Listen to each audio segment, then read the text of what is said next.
자, 유명한 스포츠 격언이 있죠. 공격은 관중을 부르고 수비는 우승을 부른다. 혹은 검도 쪽의 유명한 격언, 쳐서 이기려 하지 말고 이긴 후에 쳐라. 손자의 말씀을 약간 응용한 것이죠. 그리고 바둑계에도 유명한 격언이 있습니다. 묘수 3회면 필패다. 자, 이번 미션 3과 4에서는 로마 공화정 3쿼터를 다뤄보려 합니다. 여러 정보 중에 이것만 외워가시죠. 오늘의 소소한 키핏, 기원전 247년생 한니발보다 12살 띠동갑 형이 진시황 영정이고요. 12살 띠동갑 동생이 스키피오 아프리카누스입니다.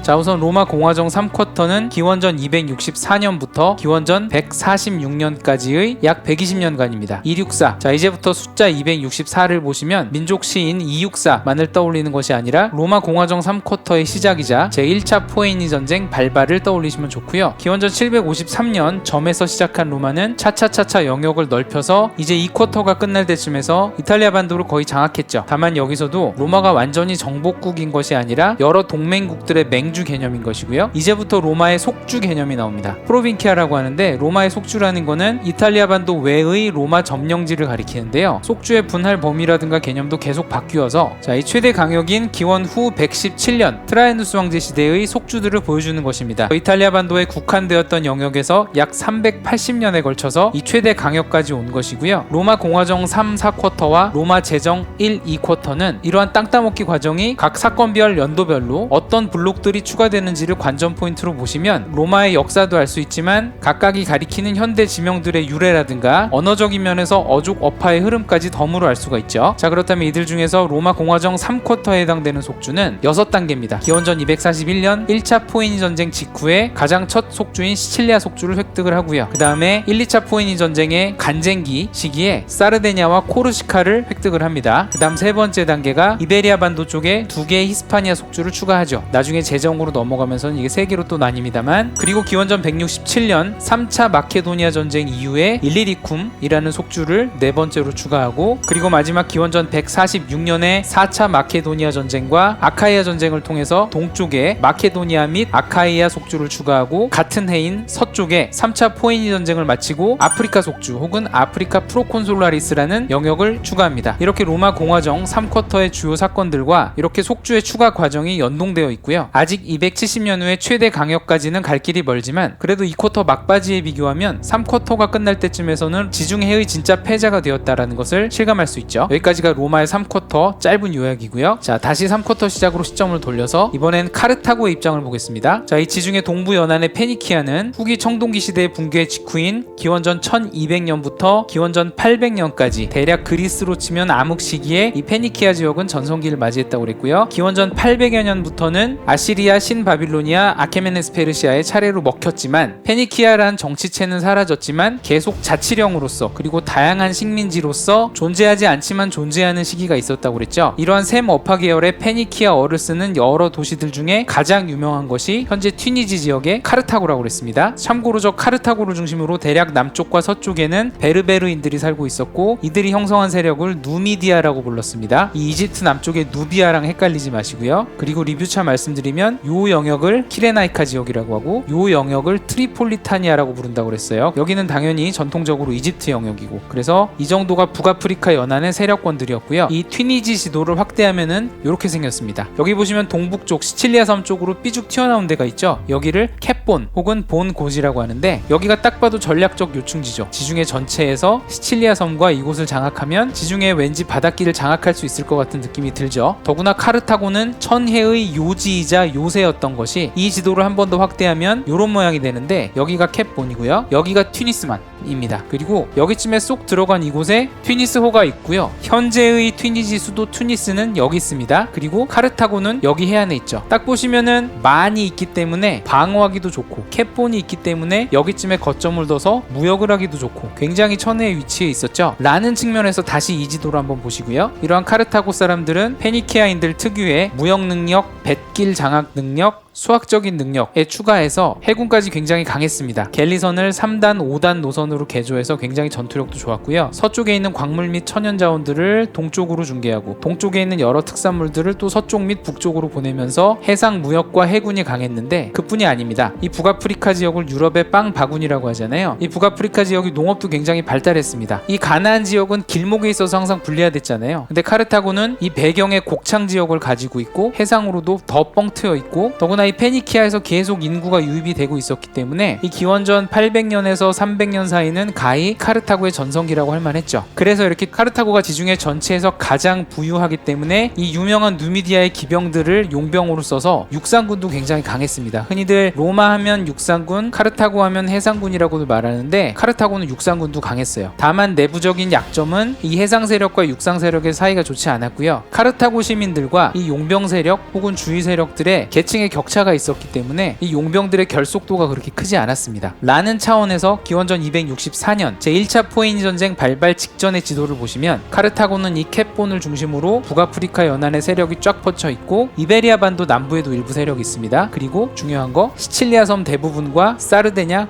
코르시카를 가진 세력이었습니다. 세 번째, 이거는 많이들 안 다루는 부분인데요. 사실은 이 포에니 전쟁에서 제3의 거점, 제3의 플레이어가 있습니다. 그게 이베리아 반도고요. 우리 키피세 개사에서 이베리아 반도는 처음 다뤄보는데 오늘 간단히 이베리아 반도의 지리에 대해서 입문을 해보도록 하죠. 자, 우선 오른손 주먹 모양의 이베리아 반도 산악 지역은 이렇게 생겼습니다. 요 위에가 당연히 피레네 산맥이겠고 여기에도 뼈대 같은 산악 지역이 쭉 있고 손가락처럼 가지들이 뻗쳐 있어요. 우리 흔히들 스페인은 몇몇 살만한 곳에만 인구가 많이 집중되어 있다 라는 말을 하는데 요 그림을 보면 보이시죠? 이 중간중간에 평야지대에만 사람들이 몰려 사는 거죠. 상당 부분은 척박하죠. 그리고 여기 있는 이름들이 강 이름인데 스페인의 강을 보시면 어떤 느낌인가요? 좌우로 스트라이프처럼 막 뻗어 있죠. 그래서 이런 주요 강들이 있는데 이 이베리아 반도에서 가장 긴 강은 타호강이라고 합니다. 다만 현대 기준으로 요 강은 포르투갈까지 먹고 있는데 오늘 말씀 나눌 가장 중요한 강은 에브로강입니다. 이 에브로강 유역이 이베리아 반도 전체 기준 2위, 현재 스페인 기준 1위의 강 유역을 가지고 있고요. 에브로란 말이 이베리아랑 같은 어원이라고 합니다. 굳이 비유하자면 이탈리아 반도에서의 롬바르디아 평원과 포강 같은 위치가 이 에브로강 유역의 평원과 에브로강 느낌이라고 할 수도 있겠어요. 자, 이제 주요 도시들을 보면 현대 스페인의 가장 유명한 두 도시는 중부의 마드리드와 동북부의 바르셀로나죠. 신기한 것은 이 두 도시에는 되게 작은 강만 흐르고 있고 서울의 한강이라든가 프랑스의 센강 같은 네임드 강은 없어요. 정작 제일 큰 강인 에브로강에서 가장 유명한 도시는 사라고사입니다. 그리고 두 번째, 우리 이강인 선수가 뛰었던 두 구단이 있죠. 발렌시아가 이쪽 동부 연안에 있고요. 마요르카가 여기 있는 큰 섬입니다. 참고로 이 서부지 중에 가장 큰 섬들로 이루어진 제도가 발레아리스 제도라고 하고요. 거기서 가장 큰 섬이 마요르카입니다. 이 마요르카 남서쪽에 있는 이 작은 섬이 그 유명한 이비자 혹은 이비사 섬입니다. 또 스페인에서 유명한 것 중에 분리 독립운동이잖아요. 가장 유명한 두 세력이 이 북쪽의 바스크 세력이고요. 바르셀로나를 중심으로 한 카탈루니아 지역은 이 동북부 쪽입니다. 마지막으로 오늘 중요한 곳은 거점이 세 가지인데요. 현대 지명으로는 카르타헤나라고 불리는 카르타고 노바. 아까 카르타고 세력이 이베리아 반도의 남쪽에 진을 치고 있었죠. 그 중에서 가장 거점이 되는 곳이 이 남서쪽의 카르타고 노바입니다. 새로운 카르타고란 뜻이고 그 다음에 이 발렌시아보다 살짝 북쪽에 있는 이 지역이 사군툼, 현대 지명으로는 사군토입니다. 그리고 세 번째가 이 1차 포에니 전쟁 이후에 로마와 카르타고 세력이 서로 경계로 삼았던 지역이 에브로강입니다. 그래서 오늘 중요한 세 곳 에브로강, 사군툼, 카르타고 노바. 자, 이제 마지막으로 포에니 전쟁 이전의 이베리아 반도 주민 구성인데요. 흔히들 기원전 300년 이전의 이베리아 반도는 원래 원주민인